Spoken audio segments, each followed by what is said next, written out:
Don Dean. I am the Scout Executive for the Montana Council. All right, Don, just got word that this is something groundbreaking. The Boy Scouts will soon be admitting, I guess, girls. Have you received a timeline on that yet?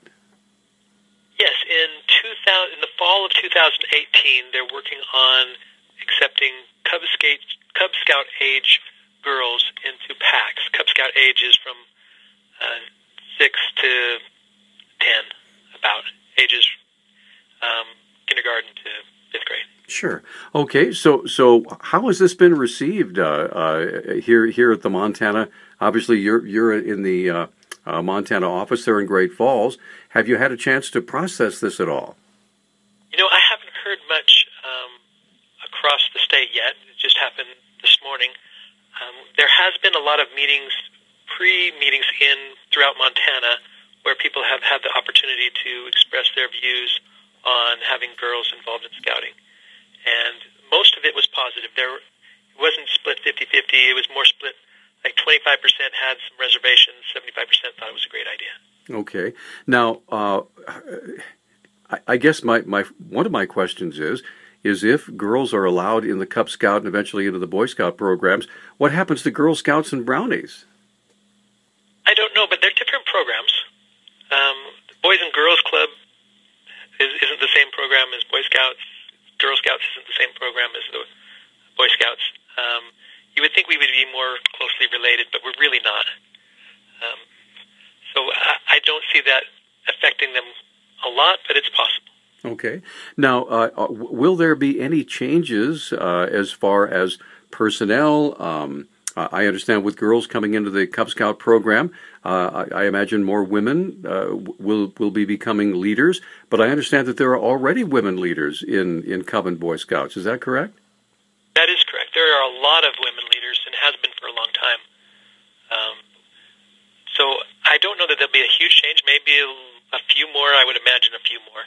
But we have a lot of women, especially in the Cub Scout age, that are volunteers. Sure. So I should be clear, too, is that it's not a completely new thing for the Boy Scouts to have girls in. We have a venturing program with 14 to 21 that includes members that are female, and the same as an exploring program that is also co-ed. Okay, and so this is basically, it sounds like it's rounding out the process to make it more complete? Yes, and nationally we found that it's harder and harder on the families to have several programs for the kids to be involved in, and some of the parents have been pushing us to have where the whole family can be involved. And we've always said in the Boy Scouts we're a family organization. We want it to be family activities, and so when we have the whole family together, that really helps the parents in getting the activities that they want. Sure. From your office, have you received any sort of political or sociological blowback yet from groups saying they should remain separate? Not yet. It's early, and I'm sure there's a lot of people in Montana that have a lot of different views, and I'm sure there are some that do not agree with what the national office has done. Well, on a personal level, Don, how do you feel about it? I think it's a good thing overall. It's different for the Boy Scouts. I'm more of a traditionalist, and so you have to think for a while. When I first heard about it back in May, our Chief Scout Executive made the announcement, and I had my reservations. As I've learned more over time, I've been coming around to it, and I think it's a good. Now I'm where yes, it's a good thing.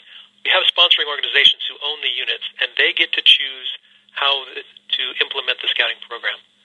So if they choose to incorporate girls, great. If they choose not to, that is fine as well. Okay, could you explain that concept there at the end, sponsoring organizations?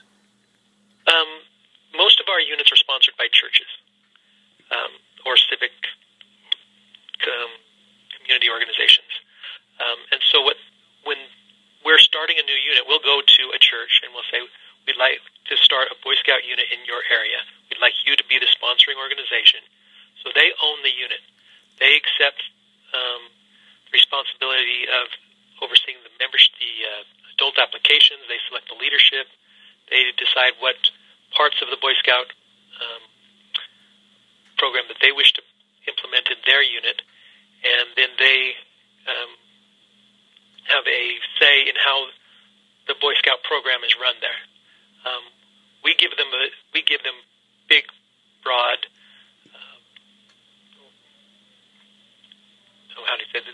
Not restrictions, but we give them little barriers where they can work within in those boundaries, and then they can, within those boundaries, they can choose whatever parts of the program that they wish to use. Okay. Now, go ahead. So, when a sponsoring organization decides they want to sponsor a unit, they select the leaders, and then the leaders implement the program. And sometimes the sponsoring organization is very involved, and sometimes it's not very involved in running that program. But they own the program, and then they decide, well, we're going to make this a Cub Scout unit with boy dens and girl dens, or we're going to make a Cub Scout unit with just boy dens. Okay, so these individual organizations can, even though the national organization has allowed it, they have a veto if they choose to. That's correct. And I told you about the venturing program earlier. Venturing can be co-ed or it can be single gender. And there are a lot of organizations that have decided to make it single gender.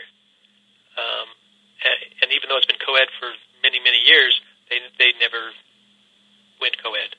And so they stay out. It's the same model.